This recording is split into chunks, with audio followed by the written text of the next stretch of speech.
প্রিয় মানুষের কাছে খুব করে ঠকে গেছেন? কি ভাবছেন? ভাঙা মন নিয়ে দুনিয়াটা মনে হয় আপনার জন্য না, তাই না?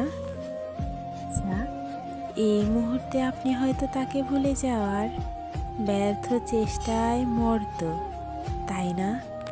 তার সাথে কাটানো স্মৃতি, তার ভালোবাসা, তার সুন্দর মুহূর্তগুলো আপনার হৃদয়ে খুব করে রক্তক্ষরণ করছে, তাই না? এইসব ভুলে যাওয়ার ব্যর্থ চেষ্টায় আপনি কি ব্যস্ত? আমি বলবো যে কোনো দরকার নেই ভুলে যাওয়ার। ভুলবেন কেন? সুন্দর সময় কি জীবনে বারবার ফিরে আসে? আর সুন্দর স্মৃতি কি তার একার? আজ থেকে ধরেই নেন না আপনার জীবনেও একটা সুন্দর গল্প ছিল। আপনি তো কোথা থেকে গল্পের পাতা ছিঁড়ে ফেলেননি, কেউ একজন এসে বন্ধ করেছে গল্পের পাতাটা। তাই বলে কি বইটা ছুঁড়ে ফেলে দিবে? কখনোই না। তুলে রেখে দেন না পড়া বই হিসেবে কোনো এক বুক শেলফে, খোলা পড়ে যাক একদম।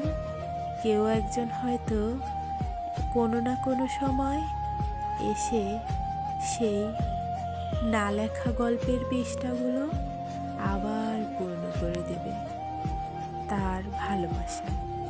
আমি জানি বিশ্বাস হয়তো আগের মতো আর আসবে না ভেতর থেকে, কিন্তু কোনো না কোনো সময় কোনো না কোনো ক্ষেত্রে সৃষ্টিকর্তা কাউকে না কাউকে ঠিকই পাঠায়।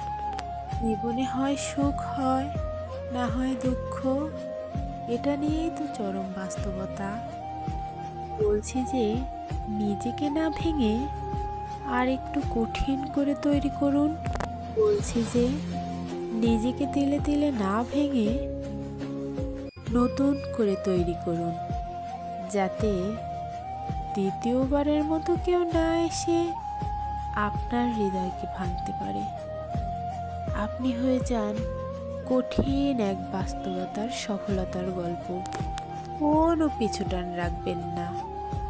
কার জন্য পিছুটান?